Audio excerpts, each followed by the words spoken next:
Saudara Alex. Baik, selamat pagi Bapak Ibu semua. Suara saya terdengar ya? Terdengar. Oke, Terdengar, Bang. Selamat pagi. lagi. Boleh saya share screen di sini? Bisa? Oke. Ya, semoga sudah terlihat. Baik, semoga sudah terlihat. Oke, jadi em, di hari yang keempat ini, waktu saya baca-baca bab 32 yang menjadi pembahasan kita sepanjang satu minggu, ada beberapa jerat-jerat setan lainnya yang disebutkan, namun seperti contoh menyangkal keilahian Kristus, salah dalam menafsirkan ayat-ayat Alkitab. Namun saya terdorong untuk berbicara lebih tentang spiritisme. Mengapa? Kemarin kita sudah belajar, di hari pertama sekali kita belajar tentang dasarnya, bahwa setan punya agen-agennya, dan agennya itu juga bukan hanya tentang orang jahat, tapi guru palsu. Berikutnya, salah satu penipuannya adalah tentang meragukan keabsahan Alkitab dari sudut pandang ilmu pengetahuan sains, dan kemarin kita bahas spiritisme, fondasinya, apa itu spiritisme dari cerita pengalaman kisah Raja Saul, dan saya rasa melanjutkan ini menjadi sebuah apa ya, dalam waktu yang tidak cukup lama, hanya beberapa hari ke depan, supaya boleh lengkap semuanya. Jadi begitu ya Bapak Ibu ya. Kembali dari bacaan bab 32 ini, di antara yang paling ampuh dari agen-agen penipu besar itu ialah ajaran yang menyesatkan dan mujizat palsu spiritisme. Yang paling ampuh, di antara yang paling ampuh ini. Artinya kalau ini penipuan yang one of the best dari setan, berarti kita perlu tahu juga bagaimana apa spiritisme ini, bagaimana dan seperti apa supaya kita tidak tertipu. Ingat, ini bukan pemaksaan, ini penipuan. Artinya saudara harus tahu apa itu supaya tidak tertipu. Dengan menyamar sebagai malaikat terang, ia menyebar jaringnya di tempat yang paling sedikit dicurigai. Ah, ini juga. Bahkan ditaruh, disebar tentang spiritisme ini ke tempat yang paling dicurigai. Dan kemarin saya menyampaikan sebuah statement juga dari Kemenangan Akhir, walaupun tidak di bab 32, di bab-bab berikutnya ada khusus spiritisme, namun kita boleh, eh, saya akan kembangkan ini. Dikatakan melalui dua kesalahan besar, two great errors. Setan punya dua kesalahan besar. Ada banyak sekali penipuannya. Tapi dua yang terbesar adalah kekekalan jiwa dan kekudusan hari Minggu. Setan membuat orang-orang takluk di bawah penipuannya. Sementara yang pertama, yang mana itu? Kekekalan jiwa itu. Kekekalan jiwa itu artinya walaupun orang mati, dia nggak betul-betul mati. Ya, pertama sekali waktu di Taman Eden ya, ular itu katakan, sekali-kali kamu tidak akan mati, gitu. Jadi itu yang masih ada di sekarang sampai saat ini, eh, kekekalan jiwa seorang, ajaran atau keyakinan yang mengajarkan bahwa seorang itu tetap hidup walaupun dia sudah mati. Karena jiwanya itu kekal. Dia hanya keluar dari badannya, entah dia pergi kemana dan sebagai dan di mana dia bertengger atau berdiam, itu nggak ada masalah. Yang penting mereka masih hidup. Kurang lebih seperti itu. Yang pertama meletakkan dasar untuk spiritisme, karena orang sudah percaya kekekalan jiwa ini, sehingga masuk pada spiritisme. Yang terakhir menciptakan ikatan simpati dengan Roma. Yang mana? Kekudusan hari Minggu. Simpati dengan Roma. Maka Protestan Amerika Serikat akan menjadi yang terkemuka mengulurkan tangan melintasi jurang pemisah untuk menggenggam tangan spiritisme. Dikatakan Amerika Serikat, Protestan Amerika Serikat akan menjadi yang paling pertama menggenggam tangan spiritisme. Pertanyaannya dong, apakah saudara melihat sekarang Protestan Amerika dengan spiritismenya? Ah, seperti itu ya. Spiritisme bentuk apa itu? Apakah mereka bicara dengan roh-roh dan sebagainya? Kita akan lihat ya. Walaupun mungkin tidak selesai sekarang, akan berlanjut di 2 hari terakhir kita nantinya. Kalau kita lihat definisi dari spiritisme ini, menurut Kamus British Merriam-Webster dikatakan, spiritisme itu adalah keyakinan bahwa orang mati yang tak berwujud, roh orang mati yang tak berwujud, yang bertahan di dunia lain, dapat berkomunikasi dengan orang yang hidup di dunia, terutama melalui seorang medium atau perantara. Itu definisi dunia tentang spiritisme. Komunikasi dengan roh orang mati, dengan roh yang di dunia ini lewat seorang medium atau perantara. Tapi kita sudah belajar kemarin kamus Alkitab berdasarkan kisah dari Raja Saul. Spiritisme itu adalah menolak Tuhan dan menolak firman-Nya yang tertulis. Saul menolak apa yang disampaikan oleh Tuhan lewat Nabi Samuel. Kamu nggak dengar, nggak melaksanakan firman Tuhan. Saul nggak lakukan. Lalu yang kedua setelah ditegur, enggak kamu nggak dengar. Saul bebal degil. Itulah makanya Tuhan katakan sebab pemberontakan adalah seperti dosa sihir dan keras kepala atau bebal adalah seperti menyembah berhala. Jadi dua hal ini berkaitan antara sihir, spiritisme dengan menyembah berhala. Sebetulnya dosa sihir itu kan komunikasi terhadap roh orang mati menurut definisi dunia tadi ya. Tetapi kan nggak ada roh orang mati. Lalu kepada siapa mereka berbicara? Kepada roh-roh jahat. Karena yang mati itu tidak bisa berkomunikasi. Tapi ada komunikasi antara dunia dunia orang hidup dengan orang mati, tapi bukan dengan orang mati, itu sebetulnya adalah dengan roh jahat. Begitu juga dengan penyembahan berhala. Memang penyembahan berhala ini apa sih Bapak Ibu? Orang dulu sembah-sembah berhala dan berhala yang mereka sembah itu rata-rata adalah leluhur mereka, ancestors mereka. Babel itu eh, dewa-dewa seperti Nimrod, di Mesir Osiris, Horus, itu semua adalah dewa-dewa leluhur mereka yang sudah lama meninggal menjadi sosok yang ternama, lalu mereka pasang dalam bentuk sebuah patung dewa dan ini diperkenalkan kepada keturunan. Oh, inilah dewa kita. Ya, mungkin seperti setiap masing-masing suku punya leluhurnya. Ditaruhlah patungnya orang pertama sekali marga itu, Fam itu ditaruhlah dia di situ dan dijadikan sebagai seorang berhala.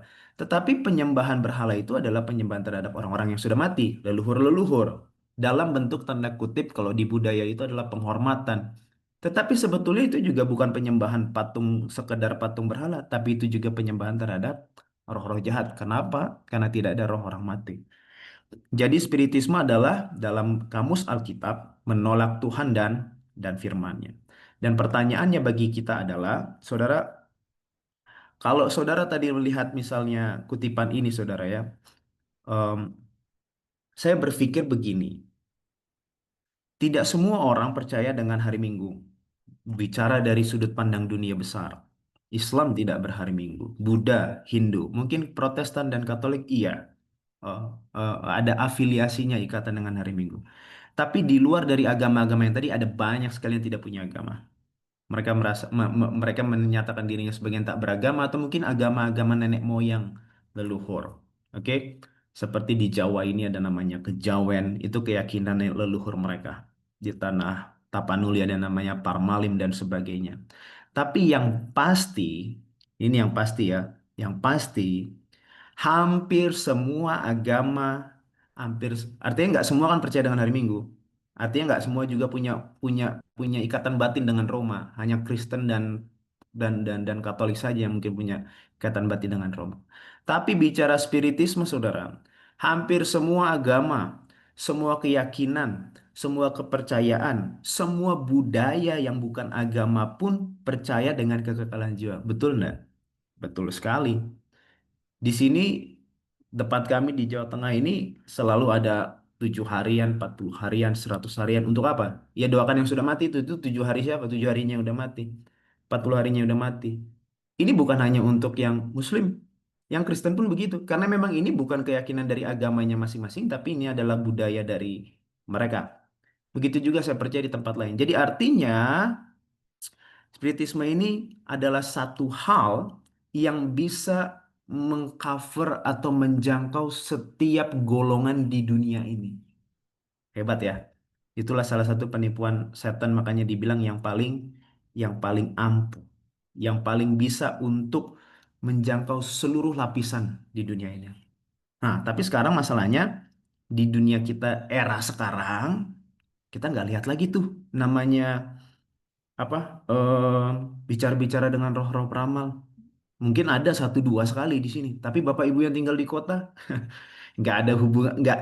Sepertinya hal ini itu tidak relevan lagi gitu ya. Karena dengan globalisasi, modernisme, sepertinya yang berbau-bau spiritisme ini tidak relevan lagi. Tapi tunggu, apakah benar demikian? Kan begitu. Nah, kita mulai dengan sejarah untuk beberapa waktu singkat.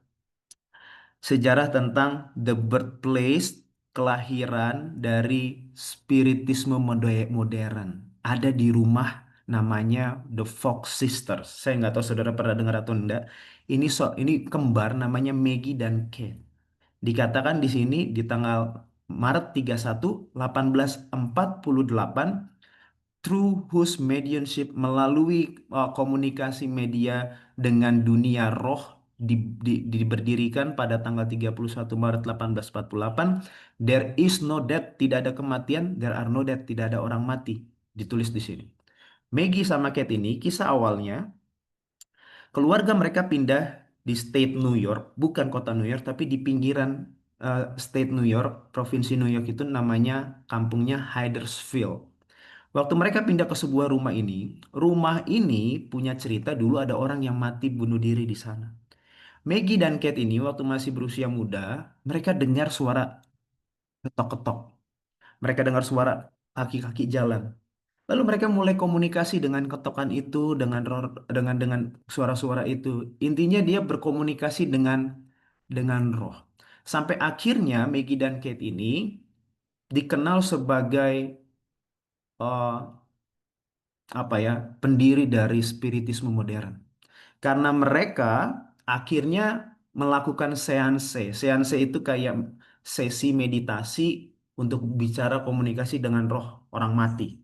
Yang kita tahu adalah roh orang jahat. Dan itu bukan diam-diam, saudara. Besok-besoknya dipanggil banyak orang. Orang-orang pengen dengar nih, lihat. Dan itu dilakukan live. Kayak lagi nonton khotbah atau seminar KKR atau nonton konser, tapi ini konsernya, seminarnya, acara intinya itu bukan dengar firman, tapi dengar dua orang ini komunikasi dengan roh. Seperti itu. Dan itu menjadi viral, hit. Dan itu menjadi sebuah pergerakan, bukan pergerakan apa ya, bukan pergerakan yang menakutkan, tapi jadi pergerakan keagamaan. Dan yang paling uniknya juga, saudara tahu bahwa waktu saya pelajari ini, saudara tahu tempat kelahiran Adventisme, Advent hari ketujuh, khususnya tentang kelahiran teologinya Advent hari ketujuh, itu ada di eh, farm atau kebunnya Hiram Edson, salah satu pionir yang mana dia lihat Yesus pindah dari bilik suci ke maha suci waktu kekecewaan itu, dan mereka belajar lagi di situ. Oh, Yesus nggak datang ke bumi yang begini gini gini gini. Saudara tahu itu? Itu jadi museum dan ini ditulis ya, Adventist Historic Site, museum historisnya gereja Advent gitu. Theological birthplace, tempat kelahiran teologinya Seventh Day Adventist Church. Dan waktu saya lihat di Maps, kebunnya Hiram Edson ini terletak hanya sekitar 20 menit ke rumahnya The Fox Sisters ini, yang juga menjadi tempat kelahirannya teologi spiritisme era modern. Makanya Ron Buat sampaikan the track of truth lies close beside the tracks of error. Kebenaran itu jalurnya itu dekat sekali sebelahnya dengan dosa, dengan kesalahan. Jadi dekat sekali. Bahkan sebelahnya satu lagi ada namanya Hill Cumorah. Ini tempat hadirnya ajaran Mormonisme, si Joseph Smith yang dapat bukunya. Jadi setan, waktu Tuhan mau mengembalikan kebenaran itu lewat gereja Advent ini, dengan semua kebenaran, harta kebenaran Alkitab mau diberikan, dan itu dipelajari oleh umat-umat Tuhan di kebunnya Hiram Edson. Setan juga bikin tandingannya dekat-dekat situlah. Kurang lebih begitu yang mau disampaikan. Sedikit lagi. Dan spiritisme modern ini dari 1848 dan seterusnya, seterusnya, kita lewati aja yang ini hanya sejarahnya. Tapi kita lihat komentar Ellen White tentang ini. Ellen White ada komentar, saudara. Karena ini di masa di mana Advent baru berkembang, berkembang, berkembang. Dan iblis nggak suka, iblis bikin tandingannya. Pergerakan, kalau ada Tuhan buat pergerakan Advent, ini dibikin pergerakan spiritisme. Dan apa yang dilakukan oleh Maggie dan Kate itu bukan hanya akhirnya dia. Akhirnya banyak orang pengen jadi medium, pengen jadi perantara. Oh, saya juga dong, saya mau juga bicara dengan roh dan sebagainya. Makanya dikatakan di abad 19 itu, spiritisme itu jadi pergerakan keagamaan. hampir di seluruh Amerika Serikat. Semua orang berusaha untuk jadi perantara untuk bicara dengan roh-roh. Karena banyak yang mau ditanya kan, mungkin minta wangsit, mungkin minta ini, mungkin tanya udah yang meninggalnya udah duluan nggak keburu, ada pesan-pesan nggak sama saya, ada banyak kebutuhan manusia ini dengan orang yang sudah mati kan begitu. Dan di buku Kemenangan Akhir 581, Ellen White komentar, banyak orang yang berusaha menerangkan manifestasi kerohanian itu dengan menganggap semua ini, ada yang mau coba, ada yang percaya dengan Maggie dan Kate, ada yang skeptis, ah itu mah cuma tipu-tipu aja. Tangan ini kan bisa dibunyi-bunyikan begini kan Bapak Ibu ya. Gitu. Kaki juga bisa dipeletek-peletek bunyi juga kalau cuma sekedar-sekedar bikin bunyi, mereka bisa. Tapi ada juga orang yang skeptis, semata-mata penipuan dan kecepatan tangan atau sulapan para perantaranya atau dukunnya. Ellen White bilang, memang benar bahwa sementara hasil dari sulapan itu sering dipalsukan, betul. Ada yang memang disulap, mungkin main tangan, hebat dia, bikin-bikin bunyi. Tapi Ellen White juga bilang di sana juga ada pertunjukan nyata kuasa dikudrati. Ingat, iblis turun dibuang ke bumi dengan sepertiganya. Ada juga. Dan dia sampaikan, ketukan misterius yang menjadi permulaan spiritisme modern, itulah di rumahnya si Katie dan Maggie itu, bukanlah hasil tipuan atau kelicikan manusia, tetapi pekerjaan langsung malaikat-malaikat jahat. Dari sini kita yakin bahwa mereka nggak tipu-tipu. Itu betul komunikasi dengan roh jahat. Banyak orang yang terjerat melalui kepercayaan bahwa spiritisme adalah semata-mata tipuan manusia. Nah, ini buat orang era modern nggak ada itu tadi. Orang-orang di perkotaan dengan intelektual yang tinggi, edukasi tinggi, nggak ada lagi seperti itulah. Ini udah beda zamannya gitu ya. Semata-mata tipuan manusia saja. Tapi bila mana nanti mereka dihadapkan ke suatu manifestasi yang dianggap sebagai adekodati, tapi tidak sampai ketika mereka melihat dengan mata kepala sendiri, mereka akan tertipu dan akan dituntun menerimanya sebagai kuasa besar Allah. Jadi sampai sini pelajaran kita untuk spiritisme. Besok kita lanjutkan lagi untuk eh, yang di era modern kita, apa bentuk dari spiritisme yang setan buat untuk kita di zaman era modern. Kita mungkin nggak akan jatuh dengan patung-patung berhala atau bola-bola peramal begitu, mungkin kita nggak jatuh, tapi tunggu dulu, setan tidak sebodoh itu, dia punya alatnya yang lain. Tapi paling tidak kita belajar spiritisme modern lewat Maggie dan Katie ini bahwa setan memulai kembali ketika Tuhan membuat pergerakannya, kebenarannya mau dikembalikan. Setan juga sedang berusaha untuk membuat kembali pergerakannya untuk ujian final terakhir. Kalau semua orang belum percaya dengan minggunya, tapi semua orang bisa ditarik dengan keyakinannya akan kuasa-kuasa gaib, kuasa-kuasa supranatural, dan itu ada di hampir seluruh agama, seluruh keyakinan, dan di seluruh budaya. Itu sebabnya kita belajar tentang penipuan setan supaya kita tidak ikut tertipu. Semoga Tuhan menolong kita, Tuhan memberkati. Puji Tuhan untuk pelajaran kita hari